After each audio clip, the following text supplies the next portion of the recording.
Press the bell icon on YouTube and don't miss another update. Namaskar. Welcome to another episode of Editorial. Believe me you, today's episode is very important and interesting. In the last 1 decade, a lot of people took money from Indian banks, some of them scooted out of India. Netflix had made a mini series called The Bad Boy Billionaires based on these, some of them. Few people who took money and some of them who left India, Vijay Mallya, 9,000 crores, Nirav Modi, 11,400 crores, Mehul Choksi took 5,492 crores.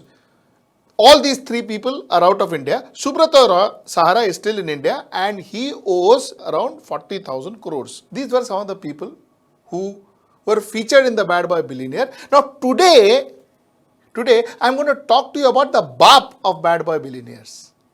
And that's my editorial.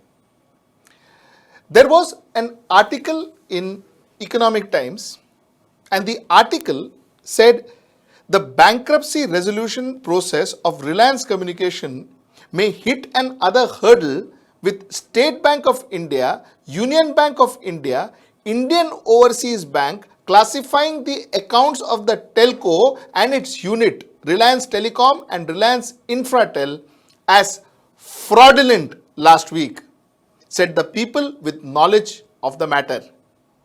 The lenders are looking to initiate deeper probe, said one of the persons. This is according to the Economic Times. According to Business Insider, the total amount that is due from Reliance group of companies, that is Anil Ambani group of companies, is Reliance Communication 49,193 crores, Reliance Telecom 24,306.27 crores, Reliance Infratel 12,687.65 crores. So therefore, the total amount, the cumulative amount that is due by the Reliance Communication, that is the Anil Ambani group, is 86,188 crores. Almost what? 10 times of what Vijay Mallya owes or Nirav Modi owes or double of what Subrata Roy Sahara owes. That is why I said this is the BAP of bank fraud. Now, this is where it stands. Let us try and understand a little more. Let's deep dive into this issue. So I am again going to call my colleague Akhilesh Bhargava on the show and let's talk to him. Let's get right into the show. Akhilesh, 86,188 crores. What were our banks thinking? Sujit, I always maintain this, that if large-scale fraudulent frauds took place in India, then the banks were not equal but more to blame. After all, they are supposed to be the repositories and trustees of public money. And it is they who have very frivolously, fraudulently given away this money. If you just go into the financial statements of RCom for the last couple of years, like you take the case financial statements for year 18-19, the company recorded a loss of about 450 crores in that year. In the previous year, it recorded a loss of about 2,600 crores.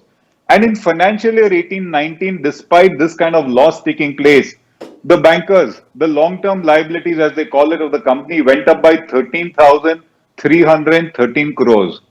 Bankers are so eager to give loans to loss-making companies.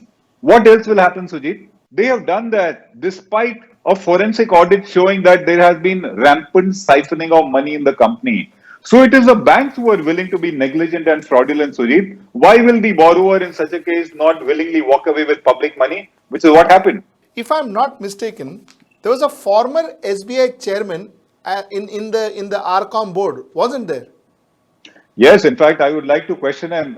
If you go by the published data, Mr. A.K. Purva, the former SBI chairman, was on the board of directors of RCom, and I would certainly want to question him. Whose interest was he really protecting? He was supposed to protect the interests of the stakeholders, which is the investors, shareholders, and the lenders.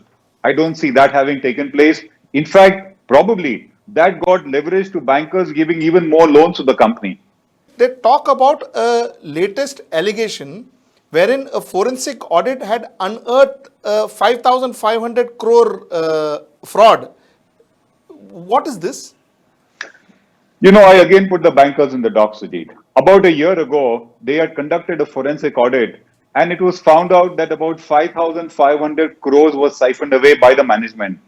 The audit report also said that in doing so, hundreds of fraudulent transactions took place in the financial year 17-18.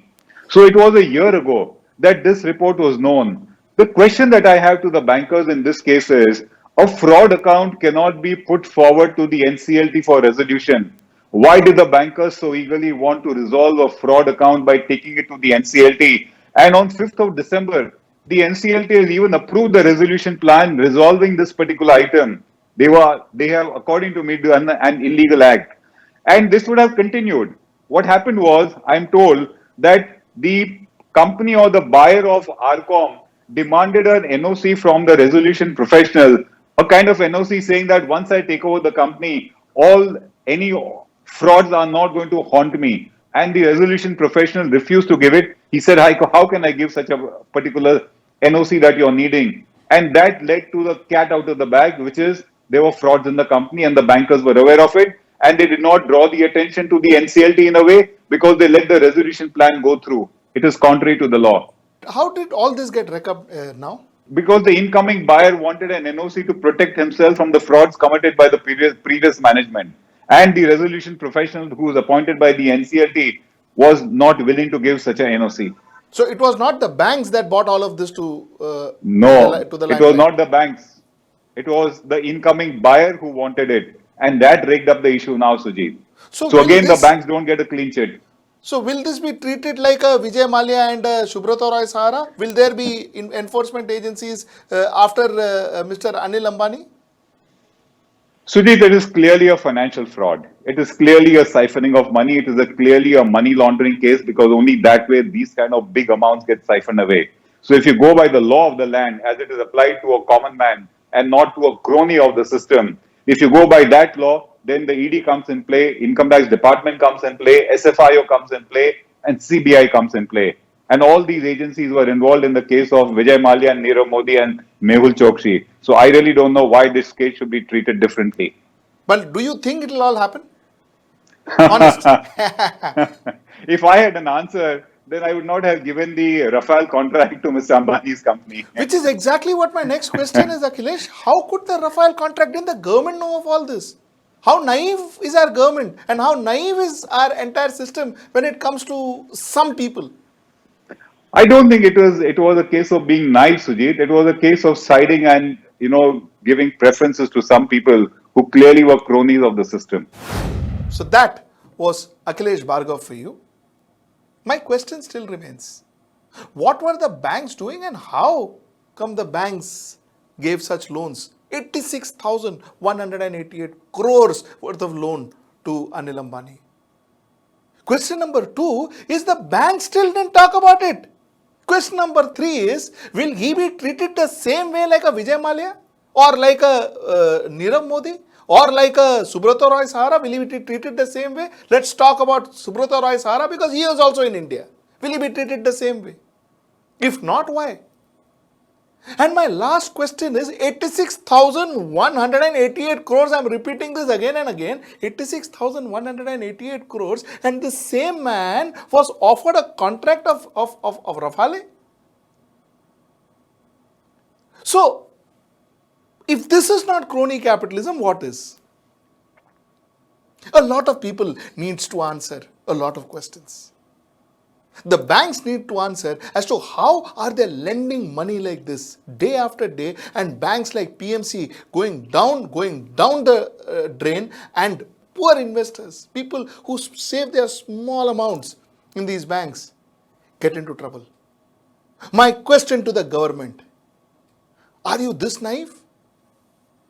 Why are there no raids here in this case? Other than raiding, other than penalizing them, other than checking on them, one is getting more and more contracts. So this is my story today, and We will follow up with this story regularly, and we will keep you informed of that. That's my story number one. I have a small story to tell you after this. Gopal Krishna Agrawal, Bharatiya Janata Party spokesperson, said today that the Bharatiya Janata Party MPs have demanded to Ms. Nirmala Sitharaman that she better well do something for the middle class. The reason I am raising this topic is because we have been talking about this. We have been talking about the fact that middle class has been supporting Modi government, and middle class now is moving away from Modi government. We said it, we were trolled, but we said it. And possibly now even BJP MPs have realized it. Even yesterday's editorial, we said that the maximum brunt of the pandemic will be borne by the Indian middle class, especially the urban middle class.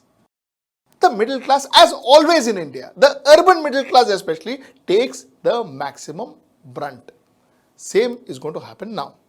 And I guess today even the BJP MPs are talking about it. The BJP's MPs, and according to the spokesperson, has gone and requested the finance minister to at least do some kind of either incentivization for the middle class or tax rate cuts for the middle class.